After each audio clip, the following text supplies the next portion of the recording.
Mm-hmm. Bilisin na natin yung dito.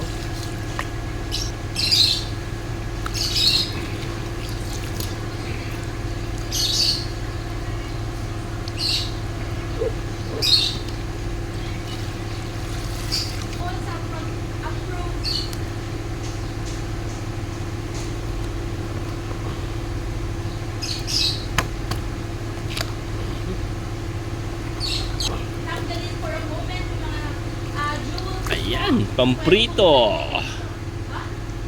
Nice na guys. Pamprito.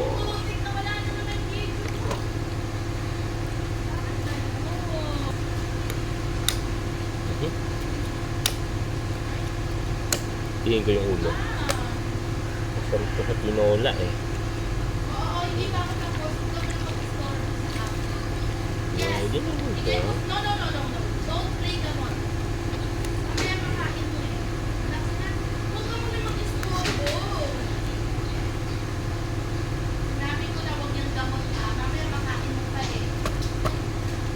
Saka naman ko na to. Huwag ka na sumama sa akin kung hindi na makakulit. See? Ayos. Ayan mga ka-fishing, pag may huli, may iluluto. Ayan, nice na yan. Malinis na.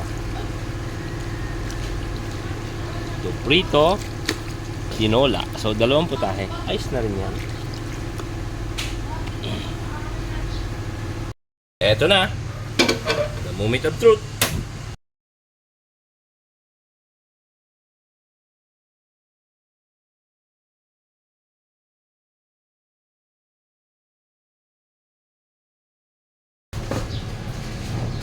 Ayan guys, so, luto na siya.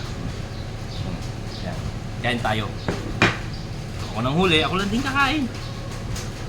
Minsan, marami nagsasabi, bakit daw ano? Di ka lang bumili ng isda sa palengke, nakatipid ka pa. Tama naman, okay naman yun. Kaso, ang purpose kasi ng fishing hindi lang paghuli ng isda.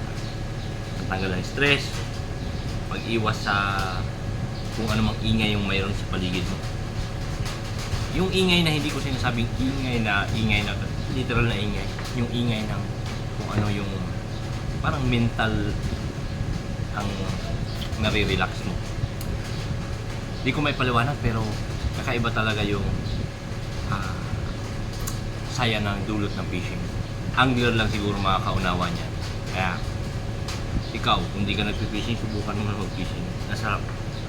Tapos, tinan nyo, libre pa yung isda. Ang iba kasi sabi, mas mahal daw yung fishing gear kaysa sa pagbili ng isda sa palengke. Yun yung nakakapagbigay ng saya sa akin. Fishing. So, kung hindi ka angler, hindi mo maintindihan. Diba? Kita mo yan?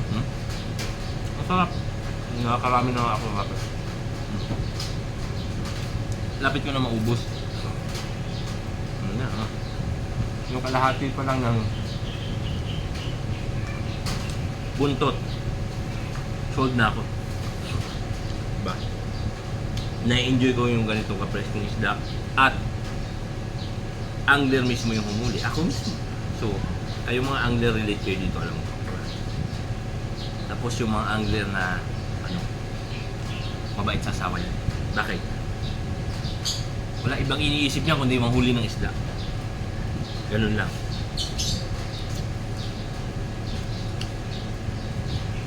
Yung iba namang ginagawang motivation para magkaroon sila ng time sa sarili nila. Ginagawa nilang magsikap para magkaroon sila ng freedom. Mas maraming freedom, mas marami kang time para magawa mo yung hilig mo mag-fishing. Kailangan kasi balance yung buhay. Yung iba, walang trabaho. Okay naman yun, pero hanggang kailangan mo trabaho. Tapos, mapansin mo, matanda ka na. Hindi mo na nagawa yung gusto mo. Gusto mo nang gawin ngayon, nag-retire ka na, pero mahina ka na. Hindi na kagaya ng kabataan mo na Kung bata ka pa sana nag-enjoy, nagsimula kung anong gusto mo. Kung bata ka pa sana naging ikaw sa sarili mo, edi na-enjoy mo yung buhay. Gusto mo rin ng isda? May asa ko, gusto rin daw ng isda. No, bibigyan ko siya. Come here. Small. Small yung name niya. Yeah! Shinare ko lang. Ganito yung buhay ng angler. Tapos mag-fishing, uwi sa bahay. Kung may time pa, magluto. Kakain.